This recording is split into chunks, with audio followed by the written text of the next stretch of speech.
What I am about to say might sound completely nutty to a non-religious person, but most Christians have a very hard time fathoming how other people don't believe in Jesus.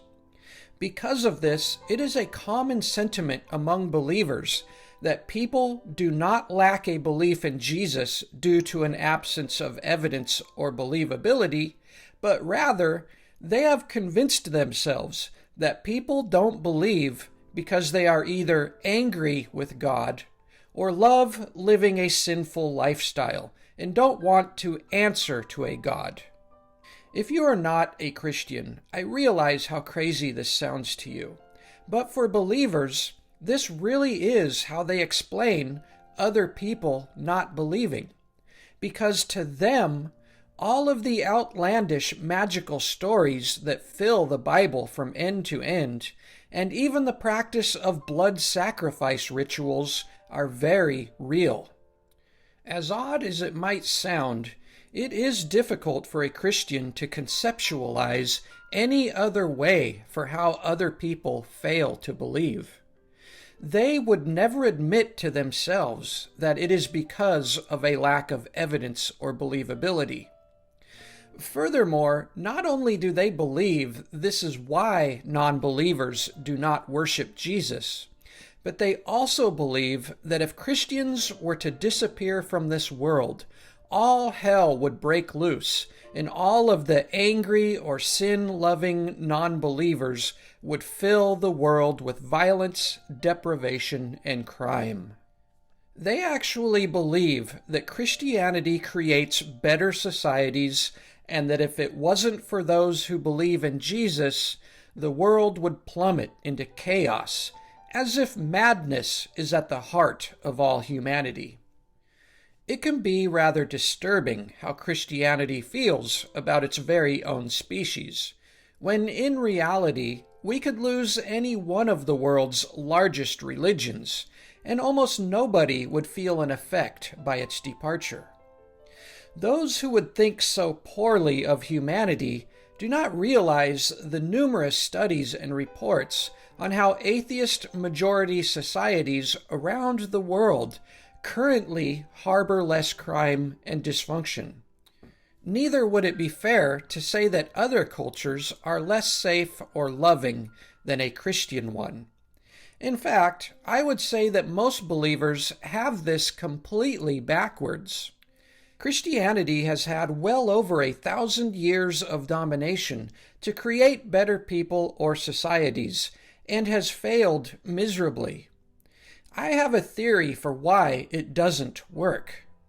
Jesus might actually inhibit people from seriously improving character. When you are told that you have no power over a sinful nature, you are born bad, and that you will not be held accountable for your wrongs or faults because somebody else has intervened to pay for your punishment, it may result in a more relaxed or lazy sense of morality and less chance for self-improvement. Christians will often overemphasize forgiveness while disregarding the vitality and importance of accountability and punishment, in which non-religious people take very seriously. Believers will also say that their religion is a positive force that does so much good for humanity. They say this in a sense that if Christianity were to suddenly vanish, we would all be deprived of its great generosity. It is true that Christianity does often host charitable acts, but I also believe that its generosity can be greatly embellished. Furthermore, a charitable nature is not tied to religious belief and would continue strong without any churches. To say that Christianity is the only charitable organization, or even the biggest, fails to meet reality. A simple Google search for the most philanthropic organizations in the world, and the sheer number of them, will no doubt astound your mind. Secular charities such as Coca-Cola, McDonald's, Walmart, Bill Gates Foundation, or even the Red Cross, just to name a small few on a long list, far exceed Christianity's generosity pound for pound and year after year. Within most dominating, winning, or profitable organizations, there arises a desire to give back, regardless of one's religious affiliations. Our government takes in unimaginable profits from taxes and hands out a staggering amount as foreign aid. This is a human quality, and I am not convinced that anybody would directly feel a lack of charity if Christianity suddenly vanished. Neither will we ever see Christianity create organizations like Mercy for Animals, because Christians draw a line at humans as being the only ones favored by God and have a long tradition of devaluing other species as nothing but objects to be plundered. You would never see a Christian organization lobbying to create better conditions for suffering animals within overpopulated corporate farms. I might also add that religious goodwill is oftentimes a front that is not motivated by goodwill at all, but rather recruitment. There can be huge profits generated through acts of hospitality. A former youth pastor and missionary, Ariel, who now is an atheist activist, told me that when he went over into poor countries to offer aid, the incentive was never to actually help impoverished conditions, but was more focused on getting them to frequent a new church they were establishing. The goodwill was actually a carrot on a stick. Basically, the aid was used as bait to hook them into supporting a new building. He told me that when he saw the insincerity, he began to question the actual goodwill of what he was doing. I would be lying if I were to say Christianity did no good, or was not at least sincere in some of its efforts. But we should seriously consider the side effects of this doctrine, primarily how it infiltrates and eradicates unique cultures and divides people or takes advantage of them. Most churches will take from poor people week after week and never give anything back. The building and the pastor's car collection grow bigger, while the impoverished communities surrounding the church go unnoticed.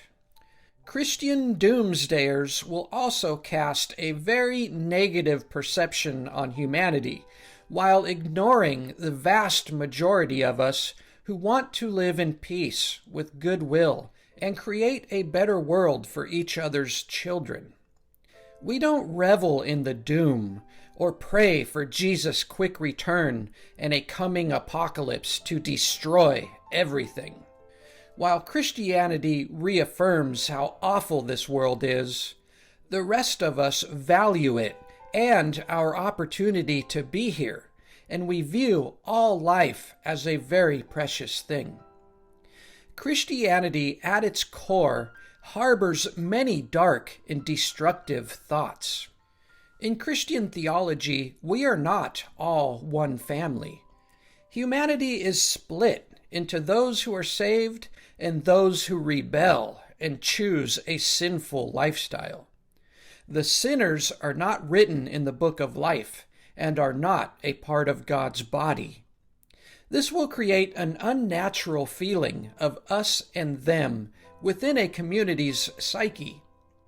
And even though it doesn't often present itself on the surface, just below the skin of all believers lies a very unnatural darkness. Every true believer must internally bear a cold heart, as he or she must agree with and support the notion that most of humanity is bound to be tortured in some kind of a hell. A member of this page, Patricia Ann, shared with me a conversation she had with a Christian woman who had an atheist brother. Patricia had asked this woman if she would continue to praise her God with joy in her heart, knowing that her very own atheist brother is being tortured in a hell. And the Christian woman answered with a yes. She would continue to praise with joy and that her brother chose it. There is something seriously wrong with the wiring within some of these Christian brains. New Age Christians will oftentimes abandon the doctrine of hell completely, but it is still what the Bible teaches. Therefore, the majority will believe in some kind of an agonizing doom for all non-believers. Christians praise a theology, whereas many of their friends or family members are going to experience ultimate suffering. Such a dark theology is very disturbing to those of us who do not believe in these magical tales. I suspect most Christians just avoid thinking about it because it was generated during a more primitive time in human history and is truly disgusting and evil. So is human or animal blood sacrifices. We have simply outgrown such illogical and horrific concepts. Thankfully, religion is losing numbers fast, as our younger generations are wisening up to these unnatural beliefs that require indoctrination to be believable. Most of those today who remain religious were born into Christian homes, regularly attending church, and were taught by their mothers and fathers to believe at very young and impressionable ages.